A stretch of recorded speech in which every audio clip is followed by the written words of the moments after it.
Her question is for Sarah. What were your first thoughts after reading the script? I was like, this is not very funny. This needs to be punched up. Amy sent me the book, and I read the book. And then Amy and Paige wrote a screenplay, and both were, it was beautifully adapted from the book, and I thought, wow, I can't believe I'm getting to do this. I felt very connected in many ways, and other ways not, and I thought it would be, it was a great opportunity that I was very excited about. Sounds like an answer. Down here, yes. Her question is actually for Sarah and anyone else who would like to speak to it. What were the hardest scenes to film? She felt an awful lot of sympathy for the character and felt a lot of empathy. So what was the hardest thing for you? You know, I had a lot of help.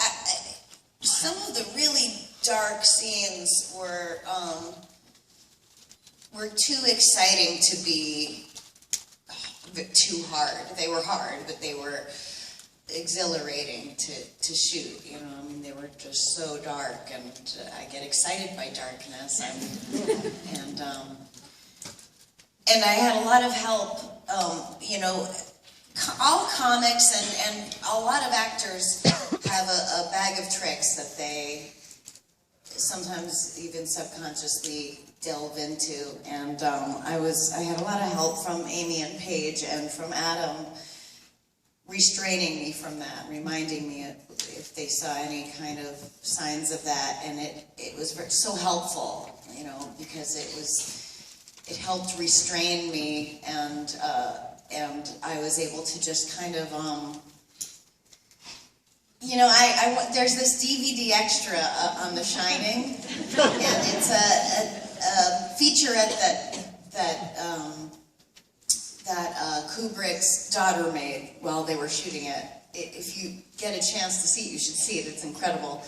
And in it, young Jack Nicholson, he's very sassy, and he says, you know, if I have a take on I'm not good at impressions, but if I have a take on a scene and the director has a different take, I always go with his idea, because then I don't become predictable. And I was like, oh, that's interesting. And I really, I made that choice to always kind of go with Adam's take on things and just always say yes to his ideas, because a lot of times I think I know best, and that's not always the right choice. You have to make the choice that's just different than your instinct. A lot of those ideas came from these guys. Amy from having written the book, and Paige Amy and Paige from writing the screenplay. They were a great resource for me, and you know, fleshing things out that weren't apparent to me, and you know, it really was a wonderful collaboration all around. As far as what was hardest, it's interesting. When I think about it now, I feel like everything was very hard, because it was such a challenge. Like, it was something that we all loved the book so much, and we wanted to pay respect to that by making something that was hopefully good. I mean, we can't say whether it is, only you can, but so it all felt like, you know, it was the greatest challenge of my life, I know, but I can say that from a technical standpoint, the sequence where Lainey's character drives through the intersection took a lot of, for a small film, took a lot of work to figure out how to do that safely. We didn't want to harm Sarah, and she's all in one piece. All right, there was a gentleman here. Yes, go ahead. For the writers, the woman is clearly aware of her problems and difficulties, and yet she persists. Can you speak to that?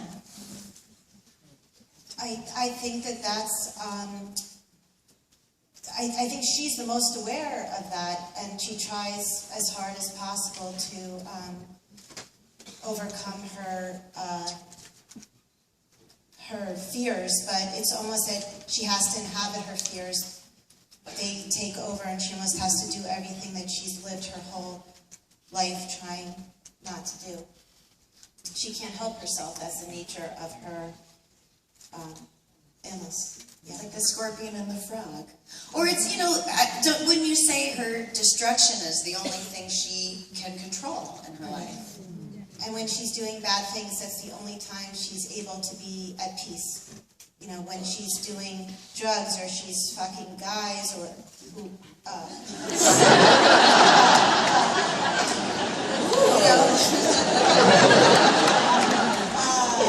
she's able to be in that moment and it numbs her pain.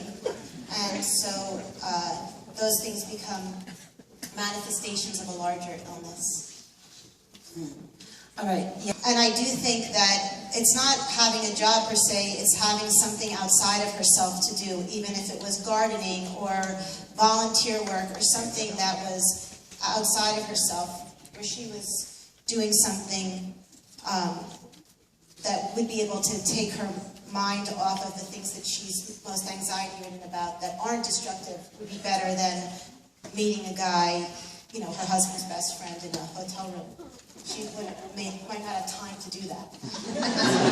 Nobody with jobs are drug addicts.